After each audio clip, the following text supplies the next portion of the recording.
My vocal cords. Oh my god, they hurt so bad. Oh, why didn't someone teach me how to take care of them? Hey guys, what's going on? This is Dave Trevor. That's what we're going to be talking about. Welcome. This is Singing Tips 26. This is how to take care of the vocal cords. So let's get right into it, shall we? Cool. Why it's important. It is important because you need to understand how to maintain your voice. You need to understand that it's not just the warm-ups. It's not just knowing how to sing. There's other parts that go into it. It's just like if you were to get a brand new car. Like when you guys get a brand new car, you expect, okay, well I'm gonna, or not you guys, but some people out there, I'm sure, they get a car and they expect that, okay, if I just put gas in it, it should be fine. But the trick is that you have to maintain it. You have to do lots of things to the car. You know, you have to put enough oil in it, and you have to check the fluids, and you have to change the brakes once in a while. So those are all things that you have to do in order to maintain the car. Well, the voice is the same exact thing. So why is it important? Well, because it is important as a one sentence answer, because you need to know how to maintain it. It's important because this is how you do maintain the voice so that you can use it from now and into the future. Pretty simple. So here we go. Now, why do people neglect it? Well, people neglect it because they think it isn't important. Just like I talked about with the car thing, they figure, oh, if I just put gas in it, it'll run. And I don't want to do anything else to it ever. And then they're surprised why 10,000 miles down the road, their car breaks down. Well, they forgot to change their oil a couple times. And it sounds so ridiculous, but it's true. You need to know how to maintain certain things so that they stay the same as they are. And I don't mean the same necessarily, but so that they can continue to like progress and keep building and keep going and that sort of thing. So that's what we're talking about. Okay, so now I had a few questions about this one. So it's what to eat and drink when you're singing or when you're practicing singing or when you just want to generally take care of the voice. So here we go. Most fruits are really good for the voice. The fruits you want to stay away from are high citrus fruits. I'll get into those in a minute. But some good fruits, as a general rule of thumb, are most apples, with the exception of Granny Smith apples, because they tend to be a little bit too tart and a little bit too crisp to the point of where they can actually create more mucus on the vocal cords as opposed to eliminating it. So that's one right there. Let's see here. I'd say bananas are very good. Oranges are very good. Grapes are fine. Strawberries, sure, that's no problem there. And I'm trying to think if there's a big major one that I'm forgetting. No, those are pretty good. Those are the ones that are the citrusy ones that are not, that are fruits that are not too citrusy that you can probably get away with. Now, the ones to stay away from are the ones that are high citrus.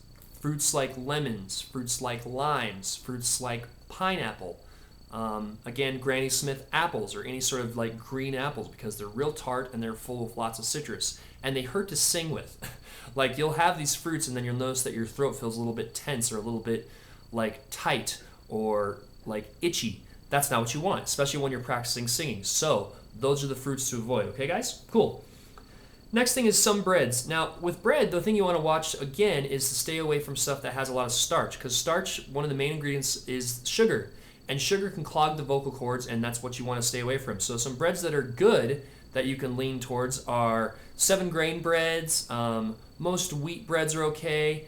I think that's about it. There's some other breads I can't think of. Oh, I guess some French breads are okay. But again, they don't have a lot of high starch. And again, it's all in moderation. It's all in like, small doses. You don't want to like just sit there and just like nom, nom, nom, nom, nom, eat a big loaf of bread. That's not the point here. The point is I'm trying to say that these are the breads that I've found and that lots of other singers out there have found that work for when you have to sing a performance, because you can't just like sing a performance on an empty stomach. That's not the right thing to do here, okay? Now some breads to stay away from that I've run into are a lot of white breads, rye bread, and sourdough. Sourdough is probably one of the worst because not only does it have that starch content, but it's really sour, so it leaves like this really awkward aftertaste in your mouth, especially if you know you're going to sing. And if you're not like eating a soup after, which again, I highly don't recommend having soup, but that is what you want to stay away from is those sort of things as far as bread goes. Again, I'm not like the bread expert or anything like that, but stay away from starch in general when you're practicing or performing singing, okay? Cool. Now some juices that are okay are apple juices are pretty good. Most white grape juices are okay.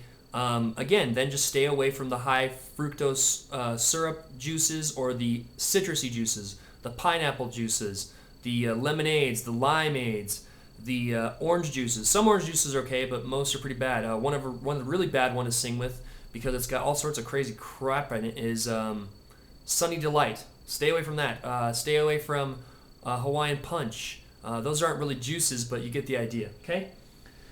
Now, this is a strange question that I've been asked before, but I might as well just kind of cover it. They're like, what sort of other foods like meats and vegetables? Most meats are okay and most vegetables are okay. For myself, I found performances I've done, I've had like a big glass of water with like some steamed vegetables and like a piece of chicken. And that was all it, because I just didn't want to chance it, you know? And those are good too, because they don't add any extra mucus, or they don't add any extra sugar or starch onto your vocal cords, and you should be good. Now, tea is probably one of the best things that you can drink, because tea, what it does is it relaxes, it lubricates, it warms up the vocal cords, it gives you that kind of like, sort of feeling. And that's exactly what you want when you're getting ready to perform singing, again, whether it's karaoke, whether it's for your friends, whether it's an actual performance, whether it's recording a YouTube video. I mean, I don't know, I'm not sure what everybody else out there does, but this all applies to all of those different areas, okay? So tea, that's a good one. And I like to have warm tea with a little bit of lemon and honey, because that's just good. It gives you the right amount of citrus to kind of like actively wake up the vocal cords, and just a little bit of honey, just a dash, to kind of like relax it and make it feel soothing, okay?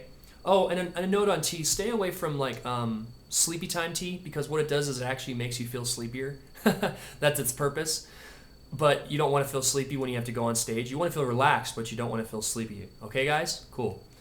Now, I've had this question asked before. They said, well, what about energy drinks? You know, are energy drinks good? Like stuff like NOS, stuff like Rockstar, stuff like Red Bull. Those are terrible. They dry out the vocal cords. And what they can do is there's stuff in them. There's different ingredients, like you've got taurine, you have guaranine, I think is what it's called. And those really affect the vocal cords in a negative sort of way. So you want to stay away from those. But some energy drinks can be good, and one of the ones that comes to mind is Gatorade. Gatorade can be okay, because Gatorade, what it does is it puts stuff back in your system that you need. It doesn't have all this extra nonsense, and it doesn't get you all like, like all super psyched up or weirded out. And some flavors are better than others. I would say that stay away from like the fruit punch, for example. I'd say stay away from the high citrus ones like the orange and the lemon. I tend to like the rainforest, I think it's called the rainforest green. That's really good, because what it does is it's just the right amount to just kind of lubricate and moisten the vocal cords. But other than that, it doesn't have a whole lot of high citrus content, and there's not a lot of high fructose corn syrup in there, so that's good. Again, everything that I'm talking about here is in moderation. You're not going to be sitting here and, like I said earlier, not eating like a whole bunch of fruits and a whole bunch of all this stuff. This is for when you know that you got a performance coming up and you want to make sure that you're prepared, or you got to sing and you got to practice singing, but you don't want to grab a Snickers real quick and then wonder why you can't sing. So this is simple solutions for taking care of these vocal cords, especially with this sort of practicing aspect. Okay, guys? Awesome. All right. So now we're going to get into the what not to eat and drink. Now, before I start this one, I do have a thing to say. The first one is beer and alcohol, but before I talked about this, I wanted to say something real quick, and it's this. I love beer, and I do enjoy a good drink every once in a while, but when it comes to performing or doing something where you're singing, especially when you're practicing or especially when you're out there on stage, don't drink beer or alcohol. It is probably the worst thing that you could have for your voice, even more so than energy drinks. Why? Because it constricts the vocal cords. What I mean by that is it actually shrinks them up and makes them tighter and not loose and able to ebb and flow, like move around, that sort of thing. That looks really weird on camera. Anyways, you want to stay away from it. You want to stay away from alcohol and beer when you're singing. Any other time, I don't care. That's your guys' choice. Just realize that it does it because, like I said, it constricts the vocal cords, but it does a couple other things. It dehydrates them. It makes them dry.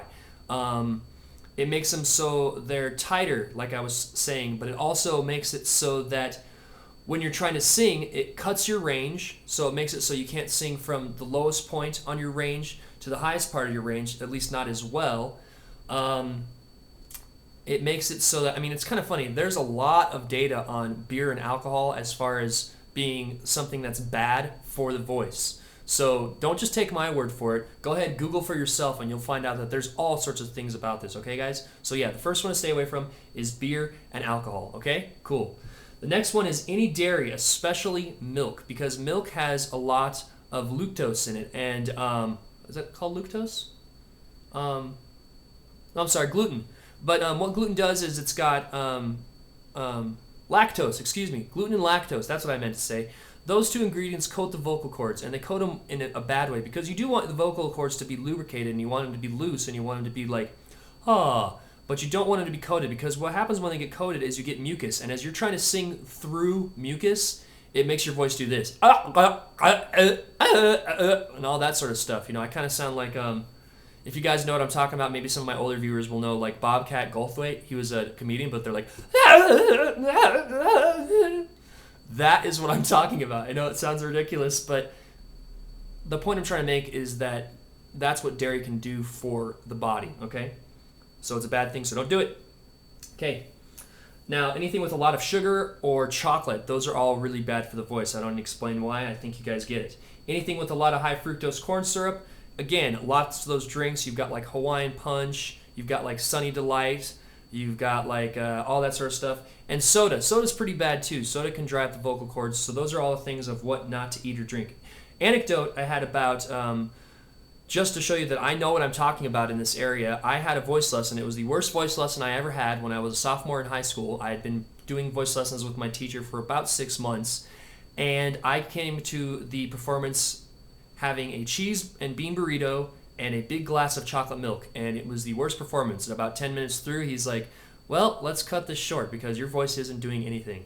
And I had to pay for it both literally and figuratively, because it made me realize, wow, okay, there are certain things that you can eat or drink as far as this kind of thing goes. Okay, guys? Cool. Next thing is the effects of drugs.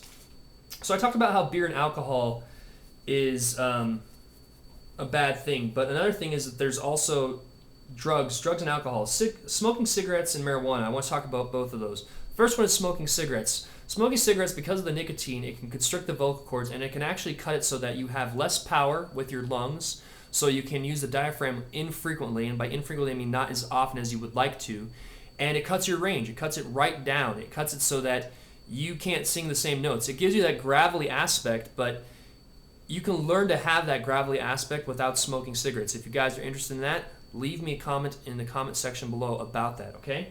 Now, marijuana. Marijuana has this thing in it called THC. If you guys smoke marijuana, I don't really care, but when you're doing a singing, if you are going to be a singer, it makes a huge difference, because what THC can do is it can stick to the vocal cords. It's a chemical. It's not man-made. It is a chemical. It sticks to your vocal cords, and it stays there. And when it stays there, it actually ruins your voice to the point of where your range for, like, say you could have sang from here to here. Well, now you can only sing from here to here. It is that drastic. It does happen. I saw a lot of it when I was in college, and I could see, you know, like a girl who was really talented, like in the first semester, and by the end of the second semester, because she partied and she drank and this and that and the other, her voice was just not the same. So it's something to keep in mind. There you go. Okay, moving right along here. Now, simple health tips. This is really easy, simple stuff. When you find yourself singing and you want to go, don't swallow. It'll lubricate the vocal cords. It sounds disgusting. It is disgusting, but it helps. It helps us so they don't get dried out. It helps us so they don't get scratchy. So swallow. Yawn. When you yawn, it creates that nice open feeling, and that's the kind of relaxed sort of feeling you want all the time when you're singing. And of course, the last one is drink lots of water. Water is like one of the most important things that you could have as far as this whole thing goes. Okay? Now, tips when you are under the weather. Hot tea with a little bit of lemon and honey, like I said, that's just great. It really helps. It relaxes. It soothes. There's all sorts of different flavors. It doesn't necessarily matter which flavor, because, you know, it's not citrusy enough to even make a big deal. You've got a neti pot, which is this thing you can find online, and it actually clears your sinuses. It's gross, but this is what you do. You jam it up your nose, and you go like that on the side of a sink, and it cleans it out. You use some salt water, and it goes out, and you do both sides. It's gross, but trust me, I've done it before performances, and it works like magic. So a neti pot. Look it up online. You can find one if you guys are interested. Humidifiers are great. Any sort of air purifiers, those are all good because they help with the vocal cords. They help with the sinuses. That's all good stuff. And again, finally, don't drink alcohol. if you're feeling under the weather and you're drinking alcohol or you're doing a performance, you're just going to make it worse. So just don't do it. Just avoid it entirely. So if you guys think that I've missed anything or you want a question answered about what I just talked about, leave me one in the comment section below. And yeah, there you have it. That's all I can really think of off the top of my head as far as vocal health goes. Next lesson is really cool. We're going to be talking about how to sing with emotion. I'm really excited. I learned how to do this in about the last 6 to 9 months, and I want to share it with you guys, okay? Because it actually predicates what I'm going to be talking about after that lesson. So tune in and find out. But we're going to talk about how it works, why it's important, and more. So yeah, that's it. Again, my name is Dave Trevor. You can find me on Facebook right here. You can find and follow me on Twitter right here. And if you guys haven't already, subscribe. You got the big yellow button up top, big yellow button at the bottom, and I will talk to you guys later. Have a great weekend. Take care.